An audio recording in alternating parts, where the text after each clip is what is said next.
अस्सलाम वालेकुम नाजरीन, उर्दू टीवी चैनल में खुश आमदीद।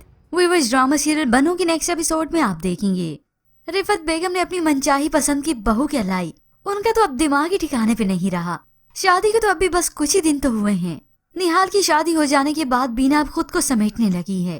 मिदत आंटी की हेल्प की वजह से उसकी जॉब भी हो जाती है, मगर सानी की बदगुमानी है कि अजलान और बीना को लेकर बढ़ती ही चली जा रही है। इसी बात को ही तो लेकर हर वक्त इन दोनों के बीच में चिक चिक रहती है। आज सानी की जबान न रुकी तो अजलान उस पर हाथ उठाने लगा, तो उसी वक्त बीना आके रोक देती है। अजलान, क्या कर रहे हो? तुम्हें शर्म नहीं आती एक औरत पर हाथ उठा रहे हो? मगर सानी को ये बात भी अच्छी नहीं लगती कि अजलान बीना के कहने पे रुका। मतलब बीना भी उसके लिए इतनी इम्पोर्टेंस रखती है।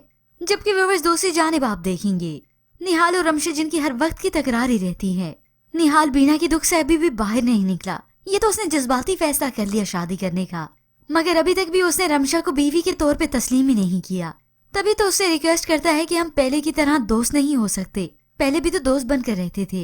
ये सुनकर तो रमशा की आंखें फटी की फटी रह गईं। उसे लगा कि निहाल अब ट्रैक पर आ ही रहा है, जबकि वहाँ बीना है कि उसके लिए मुश्किलात बढ़ती चली जा रही हैं। हालांकि उसने सानी को भी समझाया, मगर सानी तो अपनी माँ जैसी ही निकली।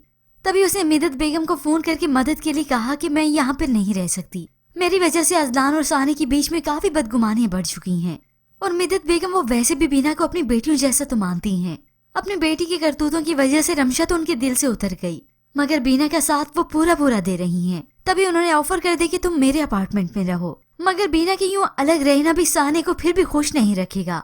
उसकी तो बदगुमानी मजीद बढ़ जाएगी कि अच्छा, अगर इस घर में नहीं रहेगी तो कहाँ रहेगी, और अजलान ने ही ये सब किया होगा। यूं अलग घर में रहेगी तो इन दोनों को मौका मिल जाएगा कि ये आराम से अब रह सकें। खैर, अब सानी और आरफा बेगम के जो करतूत है ना, अजलान अब बीना से शादी कर ही ले तो अच्छा ही है। ये दोनों माँ बेटी का दिमाग अच्छे से ठिकाने लग जाएगा। खैर व्यूअर्स, बीना तो एट द एंड खुशी रहेगी, मगर निहाल, सानी और रमशा के पास सिवाय पछतावे के कुछ नहीं रहेगा, क्योंकि अभी तो निहाल के सामने रमशा और जाकिर की हकीकत भी आनी है। पर व्यूअर्स, आपके ख्याल में रिफत बेगम के साथ जो कुछ हुआ बिल्कुल ठीक हुआ? इसके मुतालिक हमें अपनी राय का इजहार जरूर कीजिएगा। मज़ीद ड्रामास प्रोमो के लिए आप देखते रहिए उर्दू टीवी।